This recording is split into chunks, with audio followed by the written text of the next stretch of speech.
Lotus operation के बारे में मैं जानना चाहूँगी आपसे। देखिए अभी हाल ही में बल के जो विधायक हैं इंद्र सिंह गांधी जी, उन्होंने भी बोला कि लोटस ऑपरेशन जो है वो चल रहा है, तो इस बारे में क्या कहना चाहेंगे आप? और अपने ही लोगों को उनको लगता है ज़्यादा ये लगता है कि यहाँ गड़बड़ है, ये बड़ा मुश्किल है, तो इसलिए वो अपने जो है वो कारणों से वहाँ पर परिस्थिति इस प्रकार की बनी है। हम आप कहते हैं कि जो कांग्रेस सरकार है वो बदले की भावना से काम कर रही है, लेकिन कांग्रेस सरकार का ये कहना है कि अगर जो संस्थान आपने नोटिफाई किए थे वो बिना बजट के किए थे।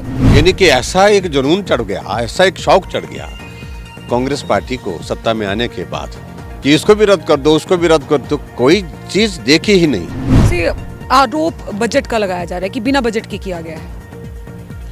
ये सरासर गलत है।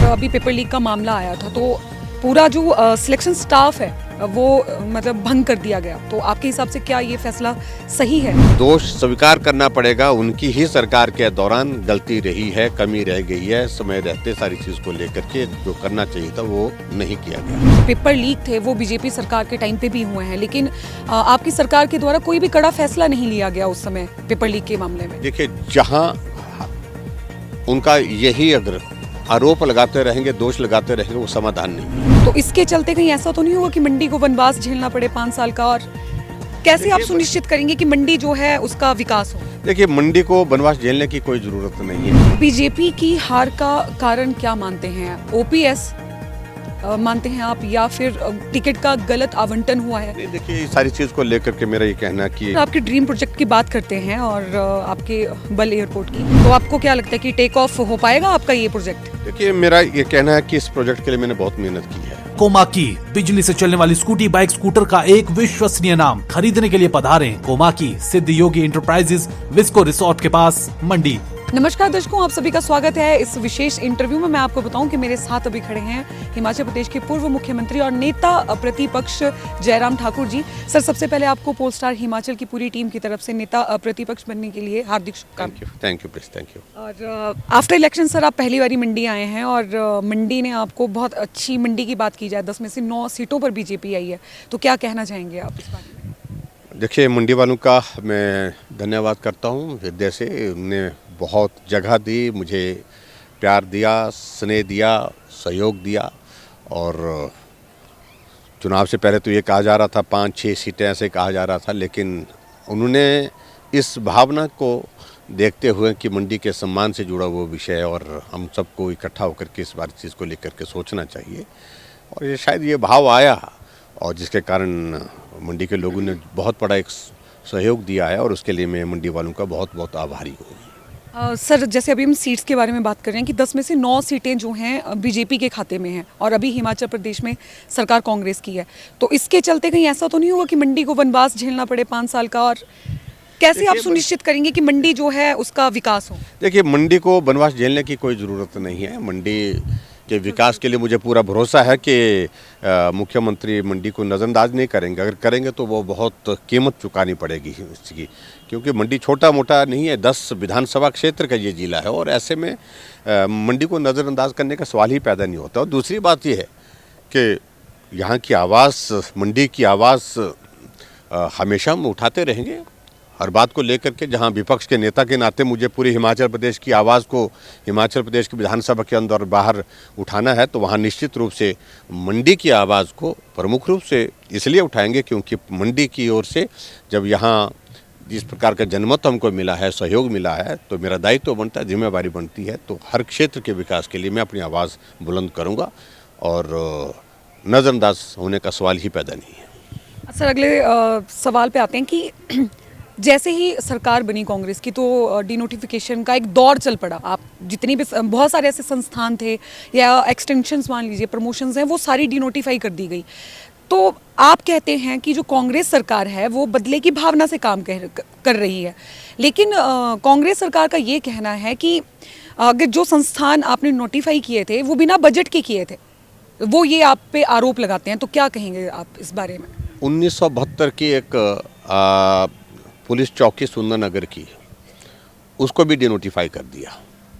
यानी कि ऐसा एक जुनून चढ़ गया, ऐसा एक शौक चढ़ गया कांग्रेस पार्टी को सत्ता में आने के बाद कि इसको भी रद्द कर दो, उसको भी रद्द कर दो, कोई चीज़ देखी ही नहीं। जब 1972 की एक चौकी सुंदरनगर की रद्द की जाती है, डिनोटिफाई की जाती है, तो इसका मतलब है कि उसमें दिमाग अप्लाई ही नहीं हुआ। सारे संस्थान बदले की भावना से बंद करने के लिए आनन फानन में निर्णय लिए गए और जिसका खामियाजा कांग्रेस पार्टी को भुगतना पड़ रहा है। 10 दिन सरकार को बने हुए लोग सड़कों पर आ गए। ये आज से पहले कभी हिमाचल प्रदेश में हुआ नहीं। तो इसलिए कांग्रेस पार्टी को इनको सोचना चाहिए कि इतना जल्दबाजी में कोई करने की ज़रूरत नहीं है और जो कर रहे हैं उससे नुकसान उनका हो रहा है। सर, तो जैसे आरोप बजट का लगाया जा रहा है कि बिना बजट के किया गया है। ये सरासर गलत है। जो संस्थान खोलने की एक नॉर्मल एक प्रक्रिया होती है, उस प्रक्रिया को अपनाया गया है। पिछले कई दशकों से संस्थान को अपग्रेड करने की, खोलने की जो प्रक्रिया अपनाई जाती है, उसी प्रक्रिया के अनुरूप खोला गया है। और ऐसे में ये भी मैं कहना चाहता हूँ, कोई सरकार पूरे 1 साल के संस्थानों को रद्द करने के लिए जो है वो इस प्रकार से काम नहीं करती है जिस प्रकार से वर्तमान सरकार ने किया। कोई नहीं करते हैं, कभी नहीं हुआ। ये रिव्यू करते हैं और उसके बाद लगता है कि भाई इस संस्थान का जस्टिफिकेशन नहीं बन पा रहा है। यहाँ पर एसडीएम के दफ्तर खुले और एसडीएम के दफ्तर में इलेक्शन की प्रक्रिया भी उनने पूरी कर ली, नॉमिनेशन कर दिया, रिजल्ट भी डिक्लेयर कर दिया, विधायक को अनाउंस भी कर दिया और उसके बाद एसडीएम की पोस्टिंग वहाँ पर होने के बावजूद भी, सारी प्रक्रिया शुरू फंक्शनल होने के बावजूद भी उसके बाद डिनोटिफाई कर रहे हैं। इसका कोई औचित्य नहीं है। रिव्यू करना चाहिए, विचार करना चाहिए उनको। ऐसे बदले की भावना से काम करेंगे तो निश्चित रूप से उनको नुकसान होगा। सर, बीजेपी की हार का कारण क्या मानते हैं? ओपीएस मानते हैं आप या फिर टिकट का गलत आवंटन हुआ है? नहीं, देखिए, इस सारी चीज़ को लेकर के मेरा ये कहना कि ये आकलन का असेसमेंट का एक विषय है। हम फीडबैक ले रहे हैं। जो फीडबैक में कुछ पॉइंट्स आ रहे हैं, इसमें फैक्टर्स हैं, अलग अलग चीज़ें हैं और मैं समझता हूँ कि अभी पार्टी में सारी चीज़ों को लेकर के चिंतन मंथन चल रहा है, विचार चल रहा है, कारण क्या रहे, और जब सारी चीज़ें, ये प्रक्रिया पूरी हो जाएगी तो उसके बाद हम बता पाएंगे। अभी सर आपके ड्रीम प्रोजेक्ट की बात करते हैं और आपके बल एयरपोर्ट की, तो अभी वहाँ की जो सर्वे एजेंसी है वो बदल दी गई है और आवाज़ें भी उठना शुरू हो गई है। कहीं जाहू से आवाज़ आ रही है कि वहाँ पे अब वहाँ पे बनाया जाए एयरपोर्ट। दरंग की तरफ से भी आवाज़ आ रही है कि ऊपर घोघरधार जो जगह है वहाँ पर एयरपोर्ट बनाया जाए। तो आपको क्या लगता है कि टेक ऑफ हो पाएगा आपका ये प्रोजेक्ट? देखिए, मेरा ये कहना है कि इस प्रोजेक्ट के लिए मैंने बहुत मेहनत की है और इसमें उनको ये भी मालूम होना चाहिए इस पर करोड़ों रुपए खर्च भी हो चुका है अभी तक, क्योंकि ओएलएस सर्वे उसके लिए पैसा जमा करना पड़ता है, लीडार सर्वे उसके लिए भी जो पैसा जमा करना पड़ता है, उसके बाद सारी टीम वहाँ से आती है, वो सारी चीज़ को करती है और उसके बाद हमारा जो इस सारी चीज़ को लेकर के सोशल इम्पैक्ट के लिए जो असेसमेंट के लिए जो एजेंसी उन्होंने बदली है, उसमें मुझे कोई आपत्ति नहीं है। वो बदल करके देख लें, उसमें दूसरी एजेंसी से कर लें। मुझे मालूम नहीं कौन सी एजेंसी उनने की है और मुझे ये भी मालूम नहीं पहले एजेंसी कौन सी थी, लेकिन फिर भी मैं यही कहना चाह रहा हूँ कि ये एयरपोर्ट हिमाचल के लोगों की आवाज़ है, ये होना चाहिए, हर हालत में होना चाहिए। और इतनी एडवांस स्टेज पे जाने के बाद इस सारी चीज़ को दाएं बाएं करने की अगर बात कोई सोचेंगे तो मैं समझता हूँ कि वो उचित नहीं होगा। सर, पेपर लीक पे आते हैं और अभी पेपर लीक का मामला आया था तो पूरा जो सिलेक्शन स्टाफ है वो मतलब भंग कर दिया गया। तो आपके हिसाब से क्या ये फैसला सही है? देखो, मैं उसमें कोई बहुत ज़्यादा टिप्पणी नहीं करना चाहता। मेरा नंबर 1 एक तो ये है कि वर्तमान सरकार के बनने के बाद पेपर लीक हुआ, दोष पूर्व सरकार को नहीं दिया जा सकता है। दोष स्वीकार करना पड़ेगा, उनकी ही सरकार के दौरान गलती रही है, कमी रह गई है, समय रहते सारी चीज़ को लेकर के जो करना चाहिए था वो नहीं किया गया, number 1। Number 2, staff selection commission Hamirpur को उनने सस्पेंड किया है और वो समाधान नहीं है। मंशा उनकी यह है, जो मेंबर्स लगे हैं वहाँ पर, जो सारे चेयरमैन और मेंबर्स पूरी टीम है वहाँ पर, उस टीम को वो बदलना चाह रहे हैं। तो ये कोई डिपार्टमेंट नहीं है, ये स्टैट्यूटरी बॉडी है, इसको आप डिपार्टमेंट की तरह नहीं बदल सकते हैं कि ट्रांसफ़र के ऑर्डर कर दिए या उनको हटा दिया। ऐसा करना जो है वो किसी भी तरह से उचित नहीं होगा। जो दोषी है उनके खिलाफ कार्रवाई हो, सख्त कार्रवाई हो, जल्दी कार्रवाई हो, ये इस पक्ष में हम भी हैं। और दूसरा मैं ये कहना चाहता हूँ कि हिमाचल प्रदेश में जो हज़ारों नौजवानों ने वहाँ स्टाफ सिलेक्शन कमीशन हमीरपुर में जो इंटरव्यू की प्रक्रिया शुरू की थी हमने रोज़गार देने के लिए, उस प्रक्रिया का क्या होगा, इसका कोई समाधान नहीं बताया। अब स्टाफ सिलेक्शन कमीशन जो है वो सस्पेंड करके रखा है। वहाँ आगे की प्रक्रिया क्या होगी कोई जानता ही नहीं इस बारे में, कब पूरी होगी वो ये भी मालूम नहीं है। हमारा यही कहना है कि जो मेहनत करने वाले बच्चे जो मेरिट पर हैं उनको जल्दी से जल्दी नौकरी मिले और उस प्रक्रिया के लिए जो भी वहाँ पर पूरा करना है उस काम को पूरा किया जाए ताकि हिमाचल प्रदेश के बेरोजगार नौजवानों को रोजगार मिल सके।